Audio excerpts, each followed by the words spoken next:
الحمد لله وحده والصلاة والسلام على من لا نبي بعده قال الله تعالى أعوذ بالله من الشيطان الرجيم بسم الله الرحمن الرحيم يثبت الله الذين آمنوا بالقول الثابت في الحياة الدنيا وفي الآخرة إلى آخر الآية آمنت بالله. عن عثمان رضي الله عنه قال قال رسول الله صلى الله عليه وسلم خيركم من تعلم القرآن وعلمه رواه البخاري. সম্মানিত উপস্থিতি, প্রশংসা আল্লাহ রাব্বুল আলামিনের জন্য। আলহামদুলিল্লাহ, শান্তি বর্ষিত হোক আল্লাহ রাসূলের উপর সাল্লাল্লাহু আলাইহি ওয়াসাল্লাম। আজকে আমরা এই আসরের সালাতের পূর্বক্ষণে একটা দিনই আলোচনায় উপস্থিত হয়েছি, যেখানে অনেক বড় বড় শায়েখরা আসবেন এবং নির্ধারিত বিষয়ের উপর তথ্য সহকারে আলোচনা করবেন। তার পূর্বে আমি একজন ছোট্ট মানুষ, অল্প কিছু কথা বলবো।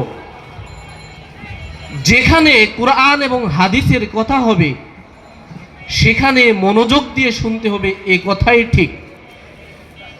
কারণ এই পৃথিবীতে যা কিছু আছে, পৃথিবী এবং এর মধ্যবর্তী সমস্ত সম্পত্তি দিয়েও কুরআন এবং হাদিসের একটা অক্ষরের সমান হতে পারবে না। উপস্থিতি, আমি আপনাদের সামনে যে বিষয়টি নিয়ে কথা বলবো তা হলো মানুষের মরণের পরের জীবন। মানুষের মরণের পরে অনেকগুলো কঠিন ও জটিল পরিস্থিতির সম্মুখীন হতে হয়। তার একটা হলো কবর। মানুষ যদি সত্যিকার অর্থেই চিন্তা করে, বিশেষ করে আমরা মুসলমান এটা বিশ্বাস করি যে মরণের পরে আমার আরেকটা অনন্ত জীবন শুরু হবে, যেই জীবনের শুরু আছে শেষ নেই, এবং আমার দুনিয়ার কাজকর্মের উপরে নির্ভর করে ওই কবর থেকেই আমার শুরু হয়ে যেতে পারে জাহান্নামের আযাব অথবা জান্নাতের সুখ শান্তি ভোগের মাধ্যম। কুরআনুল কারীমে এসেছে কবরে আযাব হবে, এ কথাই সত্য। মহান আল্লাহ বলেন সানুআযিবুহুম মাররাতাইন সুম্মা ইউরাদ্দুনা ইলা আযাবিন আযীম।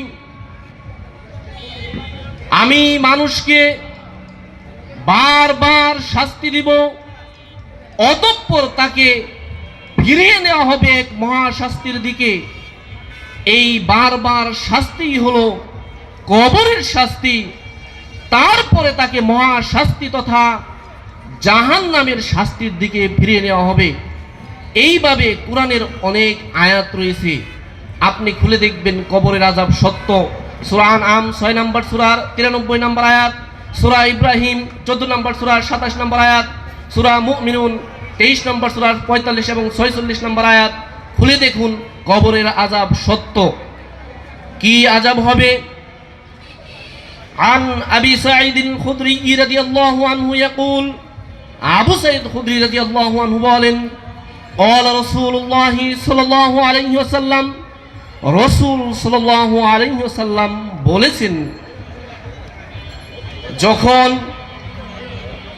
ইযা উদিয়াতিল জানাজাতু ফাহতামালাহার রিজালু আলা আনাকিহিম, যখন কোনো মানুষ মারা গেল অতঃপর মানুষেরা তার পাড়াপতি আত্মীয় স্বজন, তার পাড়া প্রতিবেশী আত্মীয় স্বজন তাকে দাফন করার উদ্দেশ্যে খাটিয়ায় উঠিয়ে কাঁধে নিয়ে গেল।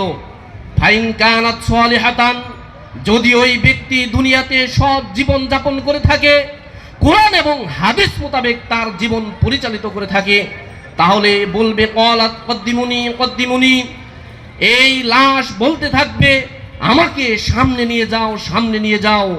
ওয়াইন কানাত গায়রা সালিহাতিন, যদি সে বদ আমলদারি, কুরআন এবং হাদিসের বিরোধিতা করে থাকে, ক্বালাত, তখন সে কবরের ভয়াবহ পরিস্থিতি লক্ষ্য করে দেখে বলবে ইয়া ক্বালাত ইয়া ওয়াইলাহা আইনা ইয়াযহাবুনা বিহা, হায় দুঃখ আফসোস, হায় দুঃখ আফসোস আক্ষেপ, তারা আমাকে কোথায় নিয়ে যাচ্ছে। ইয়াসমাউ সাওতাহা কুল্লু শাইইন ইল্লাল ইনসান। রাসূল সাল্লাল্লাহু আলাইহি সাল্লাম বলেন, এই মৃত লাশের যেই আর্তনাদ, যেই চিৎকার শুরু হয়ে যায়, শুধুমাত্র মানুষ ছাড়া পৃথিবীর প্রত্যেকটা জিনিস, কীট পতঙ্গ, জড়বস্তু, জীববস্তু শুনতে পারে। ওয়ালাউ সামিআহাল ইনসানু, মৃতের এই আর্তনাদ চিৎকার যদি মানুষ শুনতো, লা সাইকা, অবশ্যই মানুষ অজ্ঞান হয়ে পড়তো। হাদিস বুখারী শরীফের। কবরের আযাব হবে, কথাই সত্য। আন ইবনে উমর রাদিয়াল্লাহু আনহুমা ক্বাল, আব্দুল্লাহ ইবনে উমর রাদিয়াল্লাহু আনহু বলেন, ক্বালা রাসূলুল্লাহ সাল্লাল্লাহু আলাইহি ওয়াসাল্লাম, রাসূল সাল্লাল্লাহু আলাইহি ওয়াসাল্লাম হযরত সাদ রাদিয়াল্লাহু আনহু যখন মারা গেলেন, তিনি একজন সাহাবী ছিলেন। ভালো করে খেয়াল করুন উপস্থিত শ্রোতা, আল্লাহ রাসূলের সাহাবী সাদ রাদিয়াল্লাহু আনহু রাসূলের উপর ঈমান এনেছে, রাসূলের সাথে সালাত আদায় করেছে, সিয়াম কিয়াম করেছে, তাসবিহ তাহলিল করেছে, এমন একজন ব্যক্তি, তাকে যখন কবরে রাখা হলো, আল্লাহ রাসূল বললেন হাযাল্লাযী, এই সেই ব্যক্তি তথা সাদ রাদিয়াল্লাহু আনহু, তাহাররাকা লাহুল আরশু, যার মৃত্যুতে আল্লাহর আরশ কেঁপে উঠেছিল, ওয়া ফুতিহাত লাহু আবওয়াবুস সামাই, যার জন্য আসমানের দরজাসমূহ খুলে দেওয়া হয়েছিল, ওয়া শাহিদাহু সাবউনা আলফাম মিনাল মালাইকা, ৭০,০০০ ফেরেশতা তার জানাজায় অংশগ্রহণ করেছিল। লাকাদ দাম্মা দাম্মাতান, লাকাদ দাম্মা দুম্মাতান, তারপরেও তার কবর তাকে চাপ দিয়েছিল। থুম্মা ফুরিজানহু, এত চাপ, হঠাৎ করে সাহাবীগণ বলছেন, আল্লাহ রাসূল সাল্লাল্লাহু আলাইহি সাল্লাম সাদ রাদিয়াল্লাহু আনহুকে কবর দেওয়ার পরে তাকবীর দিয়ে উঠলেন, আল্লাহু আকবার, ফাকাব্বারনা মাহু, আমরাও আল্লাহ রাসূলের সাথে তাকবীর দিলাম। এক পর্যায়ে রাসূল বললেন, শোনো, সাদ রাদিয়াল্লাহু আনহুকে কবর দেওয়া হলো, তারপরে তার উপর তার কবর চেপে গেল, অত্যন্ত তাকে একেবারে সংকীর্ণ করে চাপ দিল। আমি আল্লাহর কাছে দোয়া করলাম, তারপরে তার কবরটা প্রশস্ত করে দেওয়া হলো। উপস্থিত দিনী বৈঠকের ভাই বোন, আল্লাহ রাসূলের সাহাবী সাদ রাদিয়াল্লাহু আনহু এর কবর যদি এরকম সংকীর্ণ হয়ে যেতে পারে, আমি আপনি কি ভাবার বিষয়।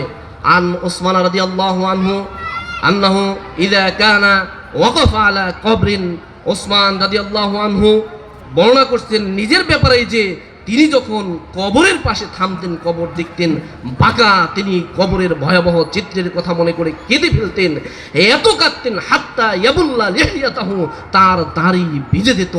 ফাকিলা লাহু, ওসমান রাদিয়াল্লাহু আনহুকে বলা হলো, তুযকারুল জান্নাতু ওয়ান নারু ফালা তাবকি, হে ওসমান রাদিয়াল্লাহু আনহু, আপনার কাছে জাহান্নামের কথা, জাহান্নামের ভয়াবহ শাস্তির কথা আলোচনা করা হয়, জান্নাতের নিয়ামতের কথা আলোচনা করা হয়, ফালা তাবকি, আপনি কান্না করেন না, ও তাবকি মিন হাজা, আপনি এই কবরের কথা, কবর দেখে কান্না করেন। ফাকাল, ওসমান রাদিয়াল্লাহু আনহু বলেন, ইন্না রাসূলুল্লাহি সাল্লাল্লাহু আলাইহি সাল্লাম ক্বাল, শোনো, আল্লাহ রাসূল সাল্লাল্লাহু আলাইহি সাল্লাম বলেছেন, ইন্নাল কবরা আউয়ালু মানাজিলিল আখিরাতি, কবর হলো পরকালের ধাপ বা স্তরের প্রথম ধাপ। পরকালের স্তর মানে হলো কবর, পরকালের ধাপ আরেকটি হলো হাসর, আরেকটা হলো কিয়ামত, আরেকটা হলো জান্নাত বা জাহান্নাম। আল্লাহ রাসূল বলেছেন, কবরের এই ধাপ, কবরের এই ধাপ, এটা হলো পরকালীন জীবনের প্রথম ধাপ।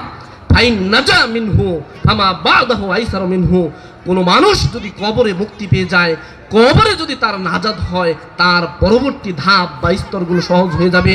ওয়াইন লাম ইয়ানজু মিনহু, যদি এই কবর থেকে কোনো মানুষ বাঁচতে না পারে, ফামা বাদাহু আসাদ্দু মিনহু, তাহলে তার পরবর্তী ধাপগুলো আরো কঠিন থেকে কঠিন হয়ে যাবে। কল, ওসমান রাদিয়াল্লাহু আনহু বলেন, ওয়াকাল রাসূলুল্লাহ সাল্লাল্লাহু আলাইহি ওয়াসাল্লাম, রাসূল সাল্লাল্লাহু আলাইহি ওয়াসাল্লাম বলেছেন, মা রাআইতু মানজারান কাত্তুন ইল্লা ওয়াল কবরু আফদাউ মিনহু। আমি আল্লাহ রাসূলকে আল্লাহ যেই দৃশ্য দেখিয়েছেন তার মধ্যে সবচেয়ে বিভৎস ভয়াবহ ভয়ানক দৃশ্য হলো কবরের আযাবের দৃশ্য। উপস্থিত দিনী বৈঠকের ভাই বোন, আজকে আমরা দুনিয়াতে নারী, গাড়ি, বাড়ি, আমাদের চাকরি, আমাদের দৈনন্দিন ব্যস্ততা ইত্যাদিতে লিপ্ত হয়ে আছি, কিন্তু একবার চোখ বন্ধ করে দেখুন আমার দুনিয়ার আমলের দিকে, আমি আমার আমল নামার দিকে তাকিয়ে দেখি শুধু পাপ আর পাপ। কবরের আযাব বিশ্বাস করতে হবে, কবরের শাস্তি হবে, সেই অনুযায়ী আমল করতে হবে।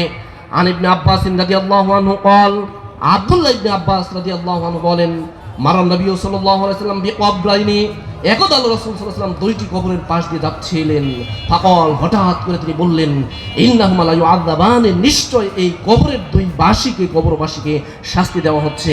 ওমা ইউআযাবানি ফি কাবীরিন, অথচ তাদেরকে বড় কোনো কবিরা গুনাহ, বিরাট কোনো অপরাধের কারণে শাস্তি দেওয়া হচ্ছে না। আম্মা আহাদুহুমা ফাকানা লা ইস্তাতিরু মিনাল বাউলি, একজন যেই পেশাব পায়খানার ক্ষেত্রে সতর্কতা অবলম্বন করতো না। আজকে একথা বাস্তব এবং তিক্ত হলেও সত্য। ইহুদি করতে পারে, খ্রিস্টান করতে পারে, বৌদ্ধ করতে পারে, হিন্দু করতে পারে, কিন্তু রাস্তার ধারে মুসলমানের ছেলে দাঁড়িয়ে পেশাব করে, এই দৃশ্য আমাকে দেখতে হয়। পেশাব পায়খানার পরে ঢিলাগুলো পানি ব্যবহার করা তো দূরের কথা, এমনিতেই মুসলমানের ছেলে রাস্তায় দাঁড়িয়ে পেশাব করে দিচ্ছে। অথচ আল্লাহ রাসূল সাল্লাল্লাহু আলাইহি ওয়াসাল্লাম বলছেন, হাদিস বুখারী মুসলিম, যে আব্দুল্লাহ ইবনে আব্বাস রাদিয়াল্লাহু আনহু বলছেন, এই সামান্য পেশাব থেকে সতর্কতা অবলম্বন করার না কারণে, অর্থাৎ তার পেশাব লেগে গেছে, ছিটাফোঁটা এসে গেছে, এর কারণে কবর শাস্তি হচ্ছে। ও আম্মাল আখারু, অন্যজন ফাকানা ইয়ামশি বিন নামিমাতি, অপর একজন ব্যক্তি যেই মানুষের গীবত চগলখড়ি করে বেড়াতো। আমরা মুসলমান, কেমনে মুসলমানের চরিত্রে বিশ্বনবীর আদর্শ স্থাপিত হলো না? কেন আজকে আমরা চায়ের স্টলে বসে, রাস্তার ধারে বসে মুসলমানের গীবত করতেছি, চগলখড়ি করছি? এই স্বভাব আপনাকে ত্যাগ করতে হবেই হবে। কবরের শাস্তি হবে, এ কথাই সত্য। একদা আম্মা জান আয়েশা রাদিয়াল্লাহু আনহা গৃহে রয়েছেন, রাসূল সাল্লাল্লাহু আলাইহি ওয়াসাল্লাম গৃহের বাইরে ছিলেন। একজন ইহুদি মহিলা আসলো। ইহুদি মহিলা এসে আম্মা জান আয়েশা রাদিয়াল্লাহু আনহাকে বললেন, আয়েশা, কবরকে ভয় করুন, করে বিশাল শাস্তি হবে। তখন ওই লোকটি চলে গেল। রাসূল সাল্লাল্লাহু আলাইহি ওয়াসাল্লাম বাড়িতে আসলেন, গৃহে আসলেন। আম্মা জান আয়েশা রাদিয়াল্লাহু আনহা বললেন, হে রাসূল, একজন ইহুদি মহিলা এসেছিল, সে বলল কবরে নাকি শাস্তি হবে, আপনার মতামত বলুন। আয়েশা রাদিয়াল্লাহু আনহা এর এই কথা শুনে আল্লাহ রাসূল বললেন, আয়েশা, ইহুদি মহিলা ঠিক বলেছে, কবরে শাস্তি হবে, এ কথাই সত্য। আম্মা জান আয়েশা রাদিয়াল্লাহু আনহা বলেন, এরপর থেকে আমি খেয়াল করছি আল্লাহ রাসূল সাল্লাল্লাহু আলাইহি ওয়াসাল্লাম যখনই সালাত আদায় করতেন, সালাতের শেষ বৈঠকে কবরের আযাব থেকে তিনি সব সময় পানাহ চাইতেন, মুক্তি চাইতেন। মর্মে আপনাকে বলছি, আন আবি হুরায়রা রাদিয়াল্লাহু আনহু قال, আবু হুরায়রা রাদিয়াল্লাহু আনহু বলেন, কানা রাসূলুল্লাহ সাল্লাল্লাহু আলাইহি ওয়াসাল্লাম ইয়াদউ, আল্লাহুম্মা ইন্নী আউযু বিকা মিন আযাবি জাহান্নামা ওয়া আউযু বিকা মিন আযাবিল কবরি ওয়া আউযু বিকা মিন ফিতনাতিল মাসিহিদ দাজ্জালি ওয়া আউযু বিকা মিন ফিতনাতিল মাহইয়া ওয়াল মামাত, আল্লাহুম্মা ইন্নী আউযু বিকা মিনাল মা'সামি ওয়াল মাগরাম। হাদিস বুখারী শরীফ। আবু হুরায়রা রাদিয়াল্লাহু আনহু বলেন, রাসূল সাল্লাল্লাহু আলাইহি ওয়াসাল্লাম সালাতের শেষ বৈঠকে সব সময় কবরের আযাব, ঋণ, জীবনের ফিতনা, দাজ্জালের ফিতনা ইত্যাদি থেকে মুক্তি চাইতেন। আমাদেরকেও চাইতে হবে। উপস্থিত দিনী বৈঠকের মুসলমান, আমরা এতক্ষণ কবরের শাস্তি হবে এটা শুনছিলাম, কবরে কি শাস্তি হবে শুনুন। আন আনাস রাদিয়াল্লাহু আনহু قال, আনাস রাদিয়াল্লাহু আনহু বলেন, قال রাসূলুল্লাহ সাল্লাল্লাহু আলাইহি সাল্লাম, রাসূল সাল্লাল্লাহু আলাইহি সাল্লাম বলেছেন, ইন্নাল আবদা ইযা উযিয়া ফি কবরিহি, যখন কোনো ব্যক্তিকে তথা মৃত ব্যক্তিকে কবরের মধ্যে রাখা হয়, ও তাওয়াল্লা আনহু আসহাবুহু, তাকে রেখে তার পরিবার পরিজন, আত্মীয় স্বজন তাকে রেখে কবরে চলে যায়, ওয়া ইন্নাহু লা ইয়াসমাউ কুরআনি আলাইহিম, তখন ওই ব্যক্তি ইতোমধ্যে তার দেহে আত্মা ফিরে দেওয়া হয়েছে, তার আত্মীয় স্বজন পাড়াপতি বেশি চলে যাওয়ার বা জুতার বা পায়ের শব্দ শুনতে পারে। তখন তার কাছে দুইজন ফেরেশতা আসে। মর্মে আপনাকে বলছি, আবু হুরায়রা রাদিয়াল্লাহু আনহু এবং বারা ইবনে আজিব রাদিয়াল্লাহু আনহু বলেন যে, ফাতুআদু রূহুহু ফি জাসাদিহি, মৃত ব্যক্তি যাকে কবরে রেখে দেওয়া হলো তার দেহে আত্মা ফিরিয়ে দেওয়া হয়। ওয়ায়াতিহি মালাকানে আসওয়াদানে আজরাকানে, এবং তার কাছে দুইজন ফেরেশতা আসে। একজন ফেরেশতা যার গায়ের রং হলো কালো কুচকুচে ভয়াবহ কুৎসিত, আজরাকানে তার নীল বর্ণের চক্ষু। ফায়ুজলিসানিহি তারা দুজন এসে ওই মৃত ব্যক্তিকে আত্মা দেওয়ার পরে বসিয়ে দেয়। ফায়াকুলানি লাহুম, তারপরে ওই দুইজন ফেরেশতা তাকে বলে যে মান রব্বুকা, হে কবরবাসী বলো তো তোমার রবকে। ফায়াকুলু হা হা লা আদরি, ওই ব্যক্তি রাসূল বলেছেন ওয়াইন কানা কাফিরান আও মুনাফিকান, ওই কবরবাসী দুনিয়াতে যদি মুশরিক কাফির বেঈমান মুনাফিক হয়ে থাকে তাহলে আক্ষেপ করে বলবে হায় হায় কি হলো আমার কি হলো, আমি তো জানি না আমার রবকে। ফায়াকুলানি লাহু, অতঃপর ফেরেশতা দুইজন তাকে বলে যে মা ওমা দিনুকা, তোমার দিন বা জীবন বিধান কি। ফায়াকুলু, ওই ব্যক্তি হতভম্ব হয়ে বলে হা হা লা আদরি, হায় হায় আমি জানি না। এরপরে ফায়াকুলানি লাহু, ফেরেশতা দুইজন তাকে বলে যে মা হাযার রাজুলুল্লাযী বুইসা ফীকুম, এই ব্যক্তি মুহাম্মদ সাল্লাল্লাহু আলাইহি ওয়াসাল্লামকে দেখিয়ে বলে তোমাকে, তুমি বলো তো এই ব্যক্তির বিষয়ে তোমার অভিমত কি। সে বলবে হা হা লা আদরি, হায় হায় আমি জানি না। ওয়ালা নবী সাল্লাল্লাহু আলাইহি সাল্লাম, নবী সাল্লাল্লাহু আলাইহি সাল্লাম বলেন ফায়ুনাদি মুনাদিম মিনাস সামাই, এমত অবস্থায় ওই মানুষ কাফের মুশরিকের সাথে যখন প্রশ্নোত্তর পর্ব চলবে, আকাশ থেকে একজন ঘোষক ডাক দিয়ে বলবে ইন আন কালাবা আবদি, আমার এই বান্দা মিথ্যা কথা বলেছে। তার কাছে আলেম উলামার ডাক এসেছিল, কোরআনের কথা এসেছিল, জিহাদের কথা এসেছিল, ভালো কথা এসেছিল, তাসবিহ তাহলিল করার কথা এসেছিল, হজের কথা এসেছিল। সে অহংকার করে একেবারে দম্ভ করে এই কোরআন হাদিস থেকে দূরে থেকেছে। দুনিয়াতে এই পেশি শক্তি, রাজনৈতিক শক্তি, বংশগত শক্তি দেখিয়ে কোরআন থেকে নিজেকে অহংকার বশত দূরে সরিয়ে রেখেছে। তখন নবী সাল্লাল্লাহু আলাইহি ওয়াসাল্লাম, নবী সাল্লাল্লাহু আলাইহি ওয়াসাল্লাম বলেন যে আল্লাহ তখন আকাশ থেকে বলবেন ফাআফরিশুহু মিনান নারি, তাকে জাহান্নামের পোশাক, জাহান্নামের বিছানা বিছিয়ে দাও। ওয়ালবিসুহু মিনান নার, এবং তাকে জাহান্নামের পোশাক, আগুনের পোশাক পরিয়ে দাও। ওয়াফতাহু লাহু বাবান ইলান নার, এবং জাহান্নামের দিকে তার দরজা খুলে দাও। উপস্থিত দিনী বৈঠকের ভাই, আপনাদেরকে দৃষ্টি আকর্ষণ করছি, আমার পরকাল শুরু হয়ে গেল কবরে গিয়ে। ক্বালা রাসূলুল্লাহি সাল্লাল্লাহু আলাইহি সাল্লাম, রাসূল সাল্লাল্লাহু আলাইহি সাল্লাম বলেন ওয়ায়াতিহি মিন হাররিহা ওয়া সামুমিহা, যখন তার কবরের সাথে জাহান্নামের সাথে কানেকশন দেওয়া হলো, সঙ্গে সঙ্গে সেখান থেকে আগুনের উত্তাপ এবং সেই আগুনের যেই বাতাস, গরম বাতাস এবং আগুনের উত্তাপ আসতে থাকলো। অফিরাতিন ক্বালা রাসূলুল্লাহি সাল্লাল্লাহু আলাইহি সাল্লাম, অন্য এক বর্ণনায় রাসূল সাল্লাল্লাহু আলাইহি সাল্লাম বললেন যে ওয়ায়ুদাইয়াকু আলাইহি কবরুহু, তার উপর তার কবর সংকীর্ণ করে দেওয়া হবে। হাত্তা তাখতালিফা আল্লাহু, যার কারণে মাটির চাপের কারণে তার একদিকের পাঁজরের হাড় আরেক দিকে এইভাবে ঢুকে যাবে, বাপরে মারে বলে চিৎকার করতে থাকবে। তখন সব কিছুর চিৎকার এই পৃথিবীর শুধুমাত্র জিন এবং ইনসান ব্যতীত সকল কীটপতঙ্গ বস্তু সব কিছু শুনবে। অবিরয়াতিন ক্বালা রাসূলুল্লাহি সাল্লাল্লাহু আলাইহি সাল্লাম, অনবর্ণনায় রাসূলুল্লাহ সাল্লাল্লাহু আলাইহি সাল্লাম বলছেন ওয়ায়ুকাইয়্যিদু লাহু, তার জন্য নির্ধারণ করে দেওয়া হবে শাস্তি দেওয়ার জন্য আমা, একজন অন্ধ, নির্দয়, নিষ্ঠুর, আবকাম, বদির, চোখে দেখে না, কানে শুনে না, কিচ্ছু বোঝে না, এমন একটা ফেরেশতা মাহু মিন সাব্বাতুন, যেই ফেরেশতার সাথে থাকবে একটা মিরজাব্বাতুন তথা হাম্বল, লোহার বিশাল আকৃতির, মিন হাদিদিন, লোহার তৈরি। এই হাম্বল এত ভয়াবহ, লাউ দরিবা বিহা জাবালন, যদি এটা দিয়ে একটা পাহাড়কে আঘাত করা হয়, লা সরা তুরাবা, সেই পাহাড় মাটি তথা ধুলায় পরিণত হয়ে যাবে। ক্বালা রাসূলুল্লাহি সাল্লাল্লাহু আলাইহি ওয়াসাল্লাম, রাসূল সাল্লাল্লাহু আলাইহি ওয়াসাল্লাম বলেন ফায়াদরিবুহু বিহা দরবাতান, ওই অন্ধ বধির এই ফেরেশতা তাকে পেটাতে থাকবে। ইয়াসমাউ সাউতাহা, এই পিটানোর কারণে তার যেই শব্দ, তার যেই চিৎকার, তার যে কান্নাকাটি, হাউমাউ করে কান্না, ইয়াসমাউ মা বাইনাল মাশরিক ওয়াল মাগরিবি ইল্লা সাকালাইন, পূর্ব থেকে পশ্চিম দিগন্তে গোটা পৃথিবীতে কি যত জড়বস্তু, জীববস্তু, গাছপালা, তরুণতা সব কিছু শুনতে পারবে। ওই ব্যক্তির আওয়াজ ইল্লা সাকালাইন, শুধুমাত্র দুইটা জাতি, সেটা হলো জিন এবং ইনসান শুনতে পারবে না। ফায়াসিরু তুরাবা, এই ব্যক্তি ওই ফেরেশতার হাতুড়ির আঘাতে মাটি হয়ে যাবে। তুম্মা তুআদু ফিহি রূহু, এরপরে আবার তার আত্মা ফিরিয়ে দেওয়া হবে। এইভাবে কিয়ামত পর্যন্ত তাকে শাস্তি দেওয়া হবে। ওয়াফি রিওয়ায়াতিন ক্বালা রাসূলুল্লাহি সাল্লাল্লাহু আলাইহি সাল্লাম, অন্য এক বর্ণনায় রাসূল সাল্লাল্লাহু আলাইহি সাল্লাম বলেন ইউআলু লিল আরদি, জমিনকে আল্লাহর পক্ষ থেকে বলা হবে ইলতাইমি আলাইহি, এই কাফের এই বেঈমান দুনিয়ার গাদ্দার ক্ষমতা দেখিয়ে চলেছে, এর উপর হে মাটি তুমি চেপে যাও। ফাতালতাইমু আলাইহি, মাটি তার উপর একেবারে চেপে যাবে। ফাতাখতালিফু আদলাহু ফাতাখতালিফু ফিহা আদলাহু, তার পাজরের হাড়গুলো একেবারে একাকার হয়ে যাবে। হাত্তা ফালা ইয়াজালু ফিহা মুআযাবান, এই ব্যক্তিকে এইভাবে শাস্তি দেওয়া হবে হাত্তা ইয়াবআসাহুল্লাহু মিন মাদদাইহি যালিক, যতদিন না আল্লাহ তার এই জায়গা থেকে তাকে উঠাবেন ততদিন পর্যন্ত শাস্তি তার হতেই হবে। আন সামরা ইবনে জুনদাব রাদিয়াল্লাহু আনহু قال, সামরা ইবনে জুনদুব রাদিয়াল্লাহু আনহু থেকে বর্ণিত, তিনি বলেন, একদা আমি স্বপ্নে দেখলাম, আল্লাহ রাসূল বলেছেন যে একদা আমি স্বপ্নে দেখলাম দুইজন ফেরেশতা এসে আমাকে নিয়ে গেল, অনেক দৃশ্য দেখালো।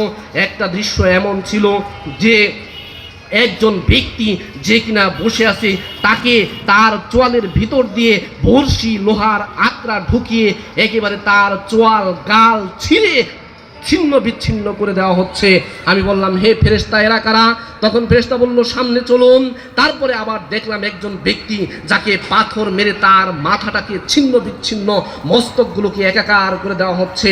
তারপরে যখন ওই ফেরেশতা পাথর আবার আনতে যাচ্ছে, তখন ওই ব্যক্তির মাথা ঠিক হয়ে যাচ্ছে, আবার তাকে এনে মারা হচ্ছে মাথার মধ্যে। এইভাবে তার কিয়ামত পর্যন্ত শাস্তি চলতে রয়েছে। তারপরে আমি একজন ব্যক্তিকে দেখলাম, যে ব্যক্তি, এই অনেকগুলো ব্যক্তিকে দেখতে পেলাম যাদেরকে আগুনের একটা গর্ত, যেই গর্ত বিশাল আকৃতির, মাথাটা একটু চিকন, আগুন একেবারে ফুপিয়ে ফুপিয়ে উঠতেছে। ওখানে অসংখ্য উলঙ্গ নারী পুরুষ যারা আগুনের সাথে ধাউ ধাউ করে পড়তেছিল। এমন সময় আমি দেখলাম যে আগুন বেড়ে উঠতেছে, এই আগুনের সাথে তারাও উঠে যাচ্ছে। আবার আগুন যখন কমে যাচ্ছে, গর্তের মধ্যে এই লাশগুলো, এই নারী পুরুষ উলঙ্গ চলে যাচ্ছে। আরও আমি দৃশ্য দেখলাম যে একজন ব্যক্তি যেই নদীর মধ্যে, রক্তের নদীর মধ্যে রয়েছে, যেই চেষ্টা করতেছে কিনারায় আসার জন্য, কিনারাতে একজন ফেরেশতা পাথর নিয়ে আসে, তাকে বাধ্য করছে ঢিলিয়ে, সে আবার রক্তের নদীর মধ্যে চলে যাচ্ছে। ফাকাল রাসূলুল্লাহ সাল্লাল্লাহু আলাইহি ওয়াসাল্লাম, রাসূল সাল্লাল্লাহু আলাইহি ওয়াসাল্লাম বলেন, ফাআখবিরানি আম্মা রাআইতু, হে ফেরেশতা মণ্ডলী, হে ফেরেশতা দ্বয়, আমাকে উত্তর দাও, আমি সারা রাত্রি যেই স্বপ্ন দেখলাম। ফাকালা ক্বালা ক্বালা, তারা দুজন ফেরেশতা দুজন বলল যে নাম, এখন উত্তর দিচ্ছি।